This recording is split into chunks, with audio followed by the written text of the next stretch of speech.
السلام علیکم ورحمۃ اللہ وبرکاتہ۔ ناظرین، آج سے ہم انشاءاللہ العزیز باقاعدہ طور پر سیرت النبی صلی اللہ تعالیٰ علیہ وسلم کے نام سے ایک سیریز کا آغاز کر رہے ہیں۔ اللہ تعالیٰ جل شانہ کی بارگاہ میں دعا ہے کہ وہ اس کار خیر میں ہماری مدد فرمائے۔ اس کو سن کر کے آگے بھی شیئر کیجیے تاکہ دوسرے لوگ بھی اس سے مستفیض ہو سکیں۔ آئیے چلیں شروع کرتے ہیں۔ سیرت النبی صلی اللہ تعالیٰ علیہ وسلم کے اس پہلے ایپیسوڈ میں ہمارا موضوع ہوگا طلوع آفتاب مطلع نبوت و رسالت صلی اللہ تعالیٰ علیہ وسلم۔ ربیع الاول کا مہینہ تھا اور صبح صادق کی ضیاء بار سہانی گھڑی تھی۔ رات کی بھیانک سیاہی چھٹ رہی تھی، دن کا اجالا پھیلنے لگا تھا جب مکہ کے سردار حضرت عبد المطلب کی جوان سالہ بیوہ بہو کے حسرت و یاس کی تاریکیوں میں ڈوبے ہوئے سادہ سے مکان میں ازلی سعادتوں اور ابدی مسرتوں کا نور چمکا۔ ایسا مولود مسعود تولد ہوا اس کے منموہنے مکھڑے نے صرف اپنی غم زدہ ماں کو ہی سچی خوشیوں سے مسرور نہیں کیا، بلکہ ہر درد کے مارے کے لبوں پر مسکراہٹیں کھیلنے لگیں۔ صرف جزیرہ عرب کا بخت خفتہ ہی بیدار نہیں ہوا، بلکہ انسانیت جو صدیوں سے ہوا و ہوس کی زنجیروں میں جکڑی ہوئی تھی اور ظلم و ستم کے اہنی شکنجوں میں کسی ہوئی کرا رہی تھی، اس کو ہر قسم کی ذہنی، معاشی اور سیاسی غلامی سے رہائی کا مژدہ جافزہ ملا۔ حضرت آمنہ رضی اللہ تعالی عنہا جب اپنے بزرگوار سسر حضرت عبد المطلب کے کاشانہ اقدس میں رونق افروز ہوئیں، سرکار دو عالم صلی اللہ تعالی علیہ وسلم کا نور حضرت عبداللہ کی جبین سعادت سے منتقل ہو کر کے آپ کے شکم طاہر میں قرار پذیر ہوا۔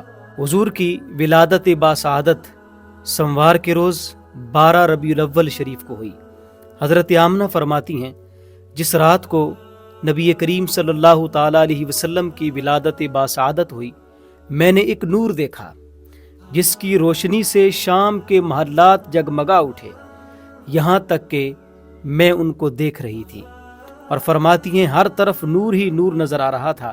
حضرت آمنہ فرماتی ہیں جب آپ کی ولادت ہوئی تو آپ زمین پر گھٹنوں کے پل بیٹھ گئے تھے اور آسمان کی طرف دیکھ رہے تھے۔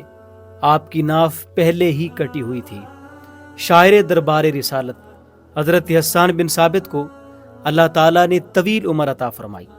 60 سال آپ نے جہالت میں گزارے اور 60 سال بحیثیت ایک سچے مومن کے آپ کو زندگی گزارنے کی مہلت دی گئی۔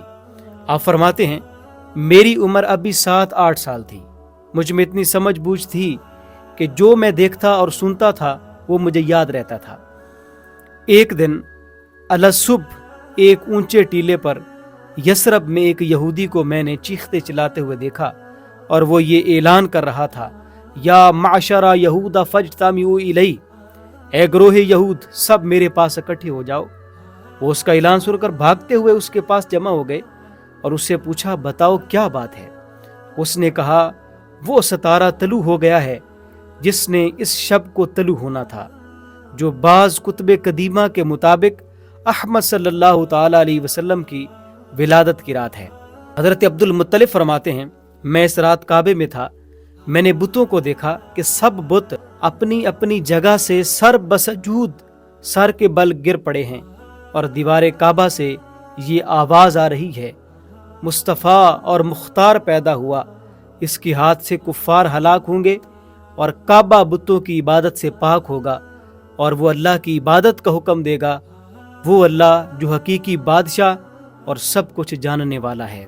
آج کے اس مختصر ایپیسوڈ میں آپ نے سنا کہ حضور علیہ الصلوۃ والسلام کی ولادت باسعادت کیسے ہوئی، اور جب حضور کی ولادت ہوئی تو کیسے کیسے انوار و تجلیات کا ظہور ہوا۔ آنے والی ایپیسوڈ میں آپ سن سکیں گے کہ آقا کریم علیہ الصلوۃ والسلام کا بچپن کیسا تھا۔